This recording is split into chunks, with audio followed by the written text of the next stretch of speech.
Muling bubuksan ng Philippine National Police sa mga kasong pagpatay sa ilang lokal na opisyal noong kasagsagan ng war on drugs. Iimbestigahan naman ng House Quad Committee kung nagamit ba ang confidential funds noong Administrasyong Duterte bilang pabuya o reward sa mga pulis na nakapatay noong drug war. May unang balita si Jonathan Andal. Ang ibinulgar na kalakaran, perang pabuya umano sa bawat napatay sa drug war noong termino ni dating Pangulong Rodrigo Duterte. Ang gustong malaman ngayon ng House Quad Committee, saan nanggaling ang pinamahaging pera? Ayon sa isa sa mga chairman ng komite, posibleng kinuha ito mula sa intelligence funds noon ni Duterte. Kaya lumabas na imbestigahan yung Intel Fund ng former president because Rohina Garma told us na doon ang galing sa Malacanang yung pera. So, we need to find out saan talaga kinuha yung pera. And we're pretty sure doon yun sa Intel Fund. Ipapatawag ng Quadcom ang COA o Commission on Audit para mabusisi ang intelligence funds ni Duterte sa kanyang administrasyon. Titingnan natin kung paano yung lumabas yung bulk ng pera.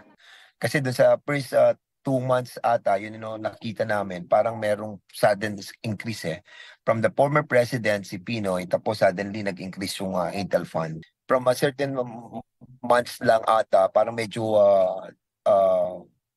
malaki na gamit. Sa datos na nakalap ng GMA Integrated News Research, 500 million pesos ang confidential at intelligence funds ni dating Pangulong Noynoy Aquino noong 2016. Hati sila dyan ang sumunod sa kanyang si Duterte. Nang ang Duterte administration na ang gumawa ng budget para sa taong 2017 hanggang 2019, lumobo ng 5 beses o 2.5 billion pesos ang Confi at Intel funds. Lumaki pa ang mga ito sa 4.5 billion pesos mula 2019 hanggang 2022. Sumasailalim sa audit ng COA ang mga Confi at Intel funds ng Malacanang, pero hindi sinasapubliko ang detalye ng findings dahil sa posibleng epekto nito sa national security. Kaya ngayon pa lang, tingin ni Fernandez, mahihirapan silang imbestigahan ang Intel funds ng dating Pangulo. Sabi niya pwede nilang gawan ito ng batas batay sa kanilang investigasyon. I think it's high time that we have to strengthen yung policy ng COA natin. Talagang merong gantong abusive intent doon sa paggamit ng Intel fund to kill people and pay those who perpetrate it, then I think kailangan nating i-tighten up pa yung pagliliquidate. Ang PNP naman muli raw iimbestigahan ang tinaguriang cold cases o mga kaso ng pagpatay sa mga lokal na opisyal sa kasagsagan ng drug war. Kasunod yan ang revelasyon ni dating Police Colonel Rohina Garma na may mga pulis umano na sangkot sa pagpatay kay Tanawan City Mayor Antonio Halili noong 2018. Titingnan nga natin na kung sino yung mga na-involved na mga, particularly the elected officials and other well-known personalities na namatay during the height of the anti-drug campaign during the time of the previous administration.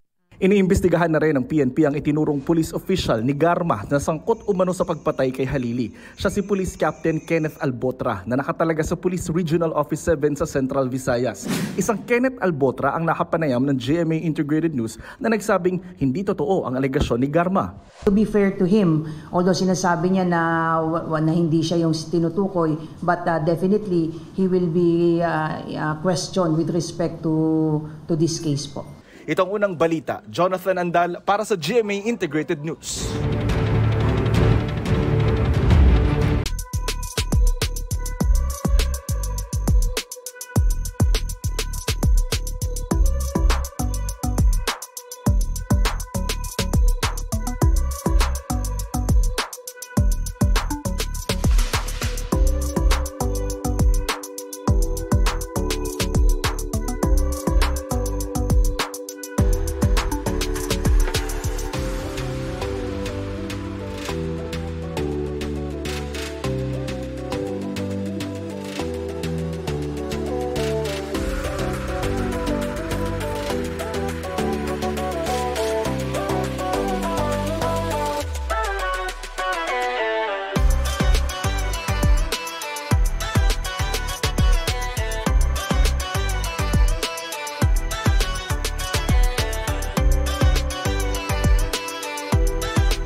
Igan, mauna ka sa mga balita. Mag-subscribe sa GMA Integrated News sa YouTube. Sa mga kapuso abroad, subaybayan nyo kami sa GMA Pinoy TV at sa www.gmanews.tv.